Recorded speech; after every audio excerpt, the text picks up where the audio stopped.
சிலை கடத்தல் தடுப்பு பிரிவின் ஐஜியாக இருந்த பொன் மாணிக்கவேல்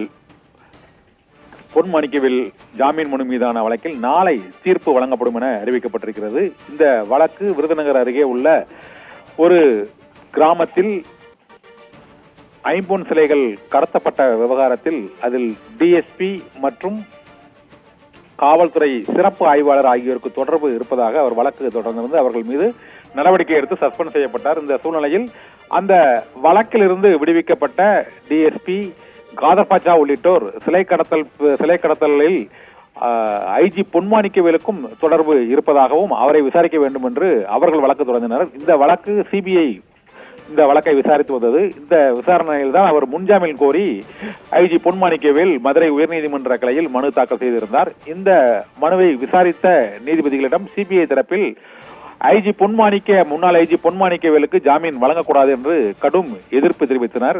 இந்த வழக்கில் தொடர்புடைய சர்வதேச கடத்தல் குற்றவாளிகள் விடுதலையாவதற்கும் அவர்கள் தப்பிச் செல்வதற்கும் உடந்தையாக முன்னாள் ஐஜி பொன்மாணிக்கவேல் இருந்ததாக குற்றம் சாட்டப்பட்டது ஒரு சர்ச்சையை ஏற்படுத்தி இருக்கிறது. ஏனென்றால் 2 காவல்துறை அதிகாரிகளுக்கு எதிராக காவல்துறை அதிகாரிகளே தொடர்ந்த வழக்கில் அவர் முன்ஜாமீன் கோரி வழக்கு தொடர்ந்திருக்கிறார்.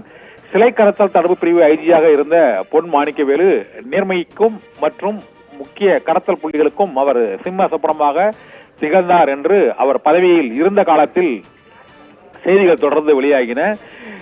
வெளிநாட்டில் இருந்த தஞ்சை ராஜராஜன் சிலை உள்ளிட்ட பல்வேறு சிலைகளை, தமிழகத்தின் பெருமை வாய்ந்த பல்வேறு சிலைகளை பறிமுதல் செய்வதிலும் முக்கிய பங்காற்றினார் என்று செய்திகள் அவர் ஐஜியாக இருக்கும்போது வெளியாகின. இந்த சூழ்நிலையில் ஐஜியாக இருந்த பொன் மாணிக்கவேல் மீதே சிலை கடத்தல்காரர்கள் உடந்தையாக அவர் செயல்பட்டார் என்ற குற்றச்சாட்டின் அடிப்படையில் இந்த வழக்கு தொடரப்பட்டு சிபிஐயும் அந்த வழக்கில் ஆதாரங்கள் இருப்பதாக கூறி அவர் மீது வழக்கு தொடர்ந்திருக்கிறது. அவரது இல்லத்திலும், சென்னை அருகே உள்ள அவரது இல்லத்திலும் சிபிஐ அதிகாரிகள் சோதனை நடத்தினர். ஆனால் இந்த குற்றச்சாட்டை மறுத்துள்ள முன்னாள் ஐஜி பொன் மாணிக்கவேலு தமக்கு முன்ஜாமீன் அளிக்க வேண்டும் என்று மதுரை உயர்நீதிமன்றத்தில் தாக்கல் செய்த மனு மீதான தீர்ப்பு நாளை அறிவிக்கப்படும் என தெரிவிக்கப்பட்டுள்ளது.